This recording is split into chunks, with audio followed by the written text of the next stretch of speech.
اور ایک اہم بات عرض کر دوں، جنہوں نے فرشتہ ثابت کرنے کی کوشش کی، کیونکہ آج بات کیونکہ اسی درس میں آئی ہے، اسی درس میں ختم ہو جائے، جنہوں نے یہ بھی سن لیجئے فرشتے کھانے پینے سے پاک ہے، ان دونوں نے کیا کیا؟ کھانا طلب کیا۔ اب اندازہ لگائیے کہ علم غیب کہیں ثابت نہ ہو جائے، تکوینی امور ثابت نہ ہو جائے، کہ کیسی کوششیں کی جاتی ہے کہ یہاں تک اصول کو فراموش کر دیے جاتے ہیں۔ کیا آپ نے دیکھا ابراہیم علیہ السلام چند مہمان آ گئے تو بچڑا کاٹ کر ذبح کر کے بھون کر رکھ دیا، ہاتھ نہیں جا رہا ہے، کیوں نہیں جا رہا ہے؟ ارے کیوں نہیں کھاتے؟ تو پتہ چلا کہ فرشتے ہیں، فرشتے کھانے سے پاک ہے۔ فرشتہ انسانی لباس میں بھی آ جائے تو نہیں کھاتا، قرآن سے بات ثابت ہے۔ فرشتہ انسانی لباس میں بھی آ جائے تو نہیں کھاتا۔ تو اندازہ لگائیے کہ یہاں دونوں کیا کر رہے ہیں؟ ایک نہیں، فاستطعما، ان دونوں نے کھانا طلب کیا۔ خالی حضرت موسیٰ علیہ السلام کھانا طلب کرتے تھے، بستی والوں سے دونوں نے کھانا طلب کیا، انشاءاللہ آئندہ آنے والا ہے۔ تو یعنی صرف یہ معلوم ہو جائے کہ خود اسی یعنی واقعی میں دلیل ہے کہ حضرت خضر فرشتہ نہیں تھے، نبی تھے، اور زیادہ سے زیادہ اور بعض علماء کے مطابق اللہ کے ولی تھے، یعنی مطلب کہ نبوت ہونا یہ زیادہ ارجح، زیادہ راجح ہے۔ کہ رہا یہ کہ بعض لوگوں نے یہ بھی حد کر کے رکھ دی کہ آپ کو فرشتہ قرار دینے کی کوشش کی، فرشتہ۔ ہاں بعض لوگوں نے اگر کہا بھی ہے مفسرین نے یہ فرشتہ تھے، جیسے کہ بعض روایتوں میں دو تین یعنی توجیہ بیان کیے جاتے ہیں، لیکن ترجیح نہیں دی۔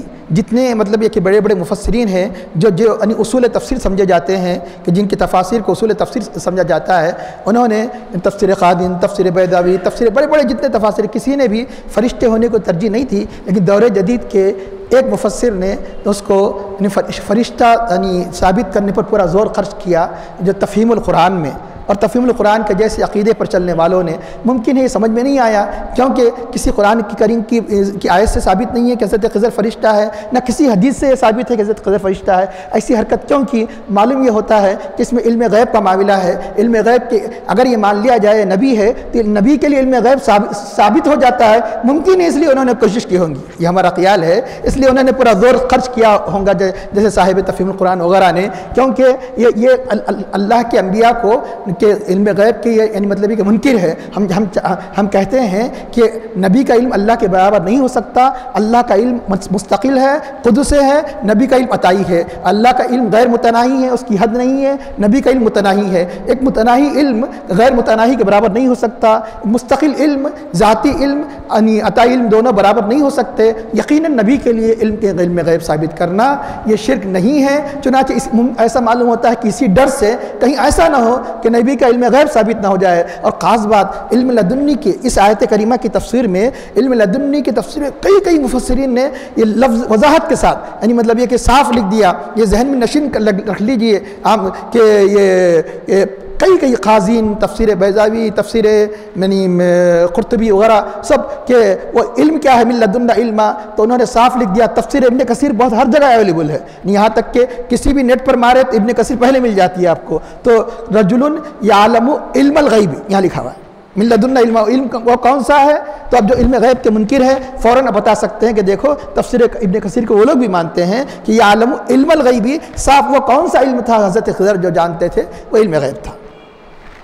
یہی نہیں بلکہ اسی 100-200 سال کے اندر ایک بہت بڑے غیر مقلدین جس کو اہل حدیث کہا جاتا ہے، ان کے بڑے امام جن کو نواب صدیق حسن خان کہا جاتا ہے، جو بھوپال کے امیر تھے، تو انہوں نے اس آیت کریمہ کی تفسیر میں کہا من لدن علم الغیب الذی استعصمنا به، انہوں تو اور زیادہ تاکید کے ساتھ علم غیب کو شد مت سے کہتے ہیں، وہ علم غیب جو ہمارے ساتھ خاص ہے، یعنی ہمارے علاوہ کوئی نہیں جانتا، ہم نے حضرت خضر کو دیا۔ تو یہ آیت کریمہ بالکل بین دلیل ہے کہ اللہ تعالیٰ نے انبیاء کو غیب کے علم سے مشرف فرمایا۔ وہ غیب جانتے ہیں اللہ کی عطا سے، لیکن ان کا علم اللہ کے برابر نہیں ہو سکتا۔ اور اسی یعنی آیت کی تفسیر میں، انہی آیات کی تفسیر میں آپ دیکھ سکتے ہیں جب حضرت موسیٰ علیہ السلام خضر علیہ السلام سے ملتے ہیں، اسی وقت ایک چڑیا آتی ہے۔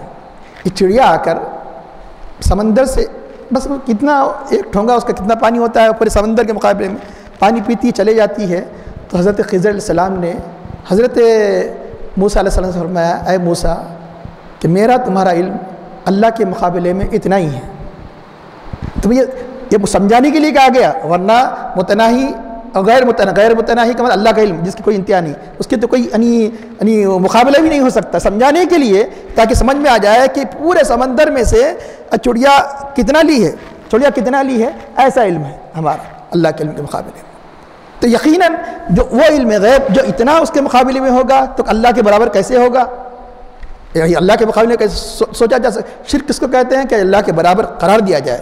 تو چنانچہ یہ ایک بحث آ گئی تھی، ذکر کی جا چکی کہ یہ بات ذہن نشین رکھیے کہ آپ فرشتہ نہیں، حضرت خضر علیہ السلام یا تو نبی ہے یا تو ولی ہے، فرشتہ نہیں ہے۔